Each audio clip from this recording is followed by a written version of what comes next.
Sinabi ng ilang senador na Chinese ang pangalan at itinuturing na boss ng mga pogo ang tumulong kay dismissed Bamban-Tarlac Mayor Alice Guo para makaalis sa Pilipinas. Ayon naman sa NBI, tukoy na nila ang mga tumulong din umano sa dating alkalde.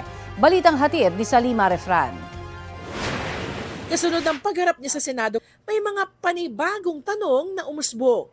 Isa na rito, sino ang tumulong sa kanya na makaalis sa Pilipinas? May isinulat si Alice Guo na pangalan sa kapirasong papel sa pagdinig. Why did he or she felicitate your escape? Baka nagigilty na rin po siya. Sana nangyayari po ngayon sa akin. Ito bang pangalan na sinulat mo sa papel? Ito ba nagtangka sa buhay mo to? Ito ba nagtatangka sa buhay mo? Yeah, nung huli po, hindi po siya exactly, pero meron din po ako nabalitaan. Ano yung mga narinig mo? Sen, I refuse to answer po for my safety po. Hindi isinapubliko ang pangalan.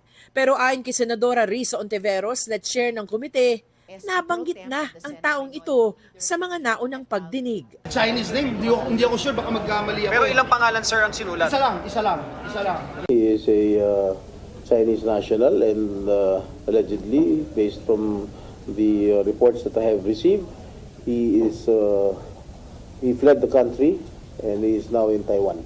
I heard that he is the boss of all the bosses of Pogo.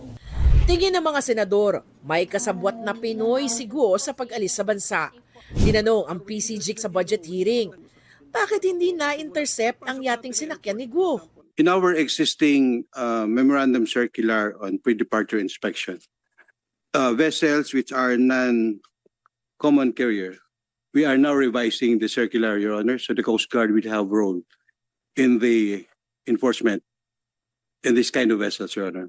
You could have done that even before. It is Why do we need an Alice Go incident before we can anticipate such a scenario and then cover it?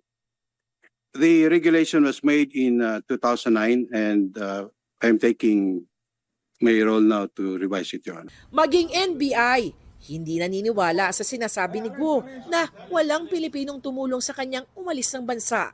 Tukoy na raw ng NBI ang ilan sa mga taong tumulong kay Guo.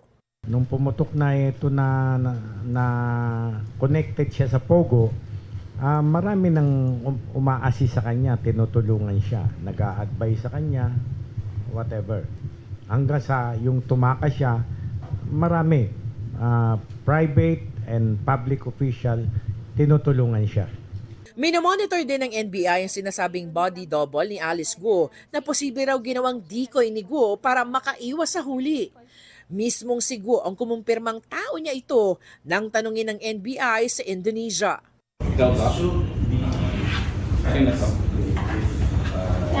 po, saan po yan? Tao po yan. Lahat ng tao po halos long hair. Kamukha niyo ba? Kamukha niyo po niya. Slimmer version. During hinahanap namin si Alice Guo, yan ang rabbit namin. Yan ang rabbit. Ang ibig sabihin po ng rabbit, yan yung susundan mo para makuha mo yung principal.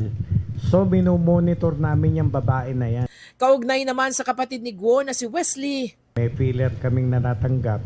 Gusto na rin daw sumuko ni Wesley. Inaantay niya lang daw ang ate niya. Salima Refra, nagbabalita para sa GMA Integrated News.